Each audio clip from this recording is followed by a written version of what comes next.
I like what he's doing. He should be very, very careful. He and his lawyer. I'm telling you, you are dealing with a political platform that is more than Lucifer.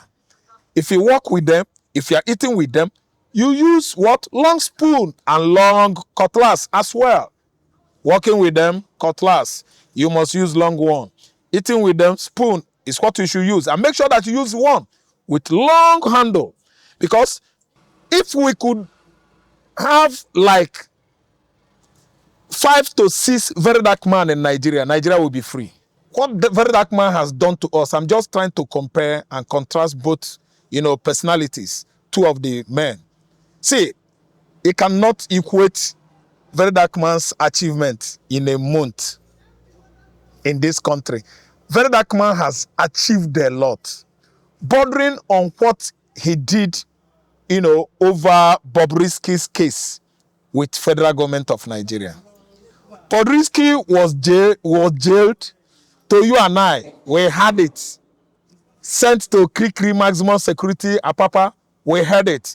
But the particular establishment or facility where Bobrisky was kept is far, far, far from Krikri maximum prison. It was very recommended that at least unearthed the secret behind Bobrisky's imprisonment. I just want to narrate about Verydarkman, his achievement, his antecedent, whom he is, and whom the other man is from BB and what do you call Big Brothers Nigeria or something like that. Two of them are not the same person. Verydarkman has outsmarted him. Verydarkman has achieved a lot just within a short period. We know him on social media. He opened a can of war, bordering on how Bobrisky was sent to Krikri maximum, security prison, while in the reality, Bobrisky was, they rented an apartment, not an apartment, a flat, if not duplex for he or she, because he's too distant. Both sex, Bobrisky, he and she, federal government rented either duplex or flat for the man and woman, let me say bisexual. He was relaxing there. She was relaxing there.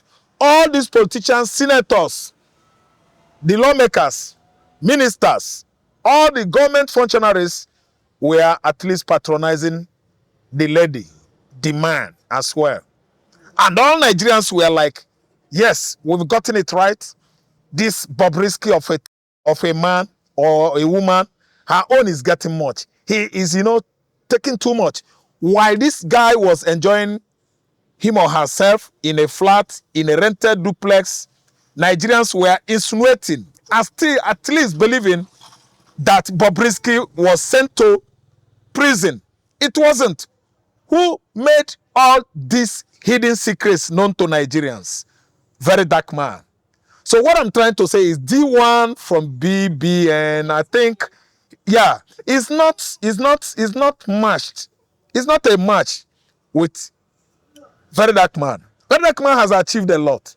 Very popular man. In a very short period, his popularity has shot, up to the bright blue skies. Everybody, has begun to know whom he is. Very short period. If we could have like 5 to 6 Verydarkman in Nigeria, Nigeria will be free.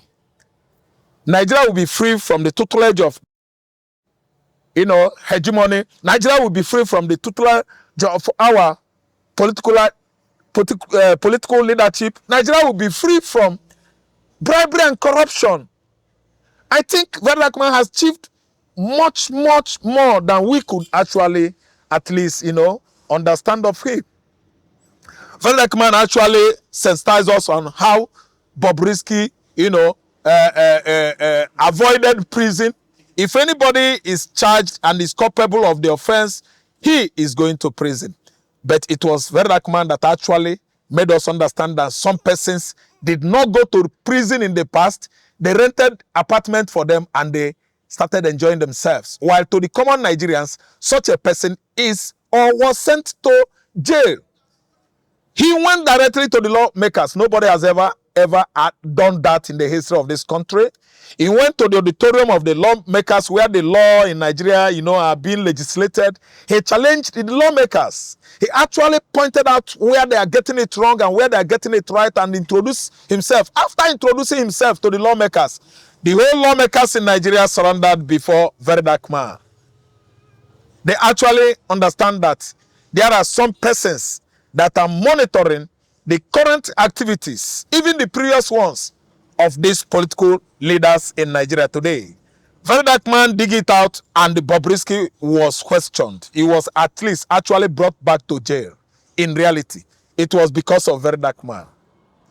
Then again, the TVC issue, whether TVC is being managed or owned by Jagaban, the current head of Nigerian government. Actually, we've seen and heard that in the past, but I'm not seeing it presently because I listen to TVC. Sometimes they deviate from at least telling the current administration where they get it wrong and where they get it right. But in the past, especially during the era of protest, I think protest was November last year. I think TVC actually nailed one of the journalists that comes over to that studio, to deliberate on this journalist angle of a thing. The guy was like, he was saying it exactly how it was. So what happened was that because Tinubu is the owner of TVC, that journalist, I think he was working with TVC then, TVC had to offload him because he was saying the truth. They actually want to emphasize that actually Tinubu is the owner of TVC. So what happened is that I think Verydarkman is right, 100% right, if he could go to TVC and defend himself and actually tell them where D1 is getting it wrong and where he's not getting it wrong. He has the right to go to TVC and actually do that. Thank you so very much, Mr. Ralph, for that analysis. Secondly, of what VDM addressed, which he intends to ask when he gets TVC, Nigerian government, Tinubu precisely, has been taking loans for a lot of things. Yeah. So they said Nigeria has secured $1.1 billion loan to provide electricity for 5 million people by 2026. That's President Tinubu.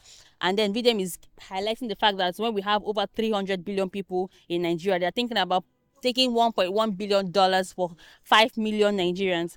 Then again, they took they said 600,000 students have received loans worth 104 billion naira from federal government. And there is no records of who are these people, who are these 600 people. What's your thought on this, Mr. Raphael? See, the students that were giving the loans are still, remaining unknown to us. We've not known whom they are. And I actually tell you that since the history of Bursary Award, Bursary was when we were in school, is a financial award, given to students. And I've never seen it work out in any government of the Federation of Nigeria since I become, matured, come of knowledge and age. So what I'm trying to say is this: the Bursary Award or financial award or loan that federal government, current government is boasting of giving to students, they have never been able to clarify it. No clarity on that. No persons have actually been indicted or at least showcased to us. These are the people. These are the persons that manage. These are the agencies that manage this money. Make sure that they use, index, payment index, maybe from the bank or NEPA or whatever, to know who and who that this money, was given to. Currently, I thank God we are having bank verified verification BVN. No, yeah, I don't really understand number. Yeah. Now, again, we have NIN, National Identification Number. These are the data, whatever you could use to at least access the beneficiaries of this money loan. Federal government of Nigeria at least borrowed from either China, IMF, World Bank, or any, international financial bodies. See, let me be frank with you. This money, they borrowed it, they misused it, it has been mismanaged. That's why they could not actually come out by now. VDM, Verydarkman, should be very careful. I like what he's doing. He should be very, very careful. He and his lawyer. I'm telling you, you are dealing with a political platform that is more than Lucifer. If you work with them, if you are eating with them, you use what? Long spoon and long cutlass as well. Working with them, cutlass, you must use long one. Eating with them, spoon is what you should use. And make sure that you use one with long handle. Because as I'm talking to you now, I know you must actually digest to what happened to crude oil, our crude subsidy money. Because, of course, when you remove subsidy, there is money you are going to make. Too much money. We have been asking since last year, where is the money? Where have you at least invested this money on? We learned that trillions of naira has been realized as a result of subsidy removal. We learned that some persons have actually gone to Malta and bought a refinery, world-class refinery there, ferrying our crude from Nigeria back to Malta. Malta, Nicosia, I think the capital of Malta should be Nicosia in the Middle East. Refine this crude oil, brought it back to Nigeria, buy with their what? Money. All the components, there are components that are left over after refining crude. You have potty, you have Vaseline, you have kerosene, and so on and so forth. There are other components that are involved here. Nobody's asking them of that one. The refinery there belongs to Nigerians. They say it belongs to Nigerians, that the money was built by so-so person in charge of the government currently. But that person, we've been writing and writing, criticizing and criticizing last year. He even acquired Canon Oil and there's another company, Ajip, I think. So the crude oil subsidy removal, the realization, gone. Nobody has been able to give account of it. How our oil has been, refined in Malta. That refinery, who is the owner? Some persons that own it. It has been made known by Dangote. That was during the time they started suppressing, oppressing, and what? Punishing Dangote refinery in Lagos here. And even we're asking for $1 billion from Dangote. Dangote open up. The Lagos boys, all the cabals around Tinubu wanted to finish his refinery there. Yeah, Dangote oil refinery. So that is what is going on currently. Dangote opened this can of worm. Nigeria, as a sleepy country, swept it under carpet. Nobody could investigate further to know actually what the realization, of subsidy money, realization of subsidy removal was used for then and now, because we are a sleepy country. Nobody cares. So what I'm trying to say is this. Realization, there is money realized from our subsidy removal. Much, much money. 2, the money that they borrow, they actually said they are going to loan it to students. We've not been able to see the beneficiaries of those loans. Even if I should bring back 50 or 30%, they have never been able to actually clarify if I'm one of them or if you are one of them. So the beneficiaries of this loan, nobody knows them actually. They are now lying, let me say, how do I put it, the grammar? Unknown. Yes, the money was loaned to the spirit and the invisible. Then again, when you talk about funding electricity, you made mention of that, how they borrow money for. We still enjoy epileptic power supply in the north, southeast, southwest, everywhere in Nigeria. What is going on in Lagos here is a situation whereby we are hearing about Ikeja Jenkos, Yanakwaja Discos, Ifenwe Escos, blah, blah, blah, blah, blah, about NEPA. And we have arrived at the junction whereby the NEPA authority officials are telling us that our line, we are not in Band A, we are in Band B. Band A will be enjoying 24 hours light. Band B will not. This is the explanation that is coming from these people.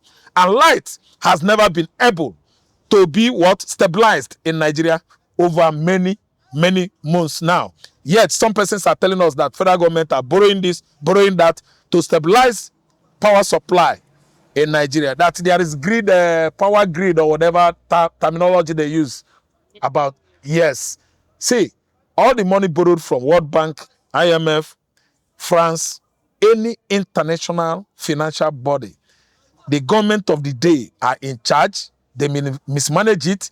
They know where they are either investing it wrongly or putting those loans, for further use. And actually, it happened same during Buhari regime. Buhari borrowed and borrowed and borrowed, and we were shouting then. Tinubu came and borrowed and outborrowed Buhari. So these people are wasteful political leaders. They know how to expend, utilize wrongly our hard-earned money, public fund. I could remember so vividly. I was living at GRA, Oboete Crescent, Abapanike Nugu, as from early 80s. I was living there, number 13. That's our compound anyway. But I'm not from Enugu. I could remember so vividly. If they want to take light, NEPA will tell us. They will announce it over the radio, on the television. They will announce it. They will say, sorry, for so hours or minutes, so we are facing this mechanical error, electrical error. We are about to correct. Please, sorry for the inconvenience. And they check the time as they promised. That should be how it would be restored. The light would restore exactly that time. And what I'm asking everybody now is, was there nothing like Genco that time, ESCO and Discos? Was there anything like, what do you call it? This Band A and Band B that time? What is going on now is that the people in charge currently are the one mismanaging our commonwealth. There's no amount of answer or solution I'm giving here that will solve Nigerian problem.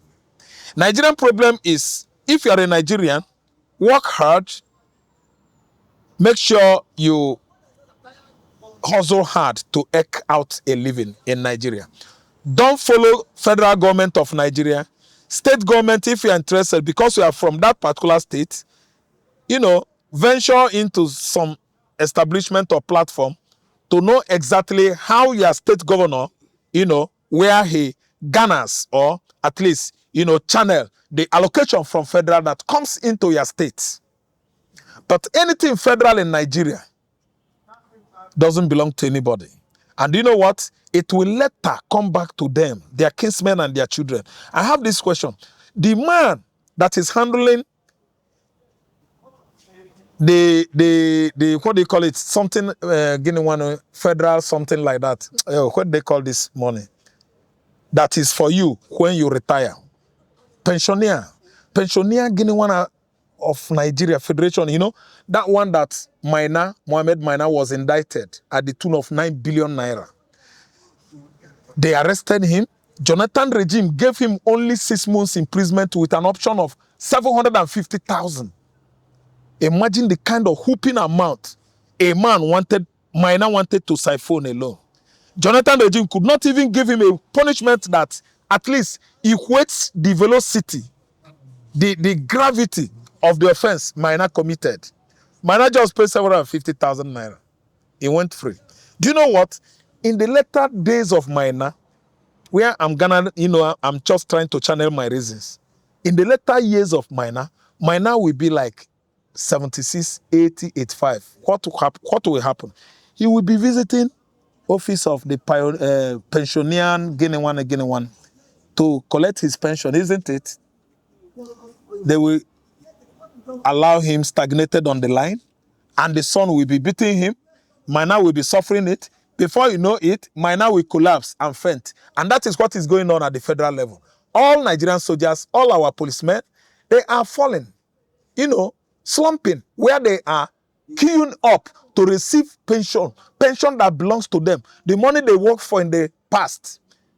During the process, they will slump, they will collapse, and they will ferry them, take them to hospitals. So whatever you are doing at the federal level, whichever bad way, wrong way you are mismanaging public fund or public institution that has been handed over to you, In your later years, you are going to be part of the system, and you must receive what is called retribution.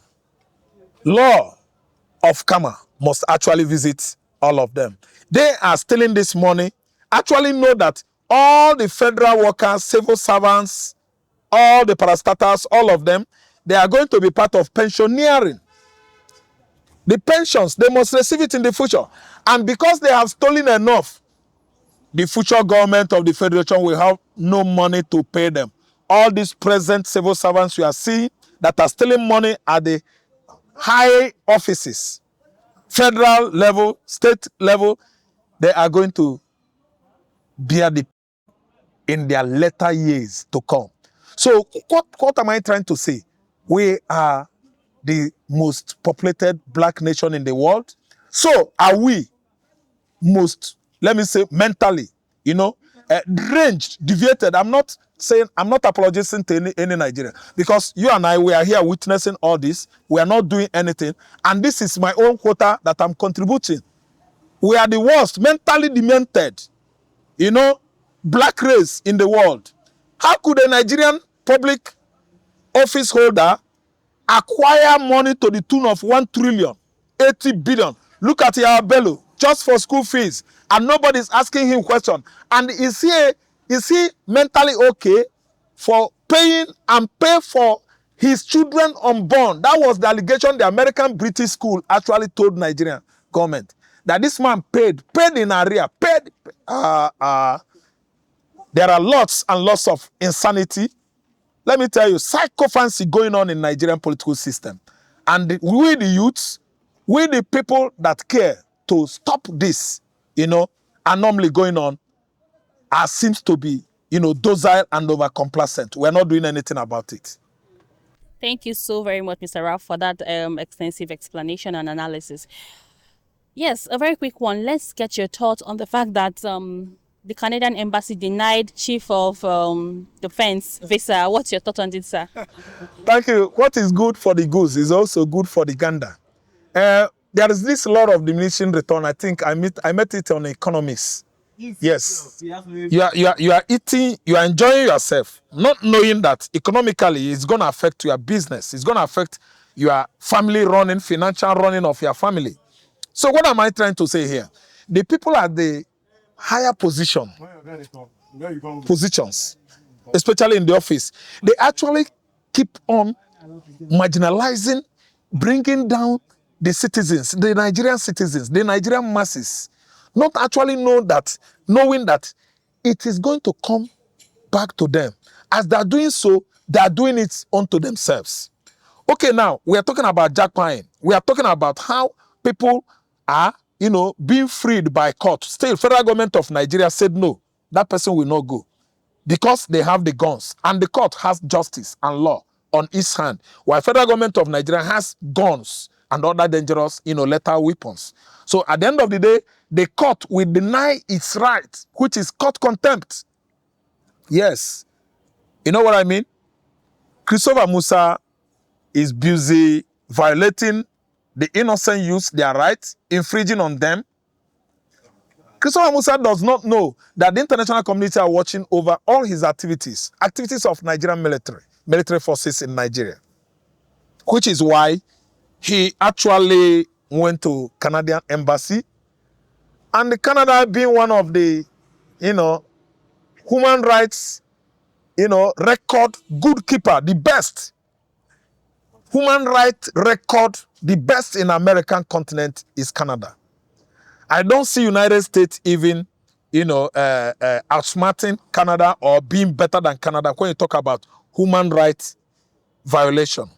Canada is number one on the continent of Northern America. You have Northern America and Southern America. In the Northern America, you have Canada and USA occupying that large parcel of land. So Canada is number one. And you can't be treating people bad as a country. You think that Canada is not watching you. They are the watchdogs of the world. I mean USA and Canada. That's why Christopher Musa, after rolling out tanks and some military clique officers into the southeastern Nigeria to violate the Igbo youths, tagging them terrorists, accusing them of terror acts. This time around, Christopher Musa has gone to Embassy of Canada to get visa. And today, they denied Christopher Musa visa, and he has to take it because what is good for the goose is also good for the gander. Thank you so very much, Mr. Raf, for that awesome time. It was great having you today on set. See you next time. You're welcome.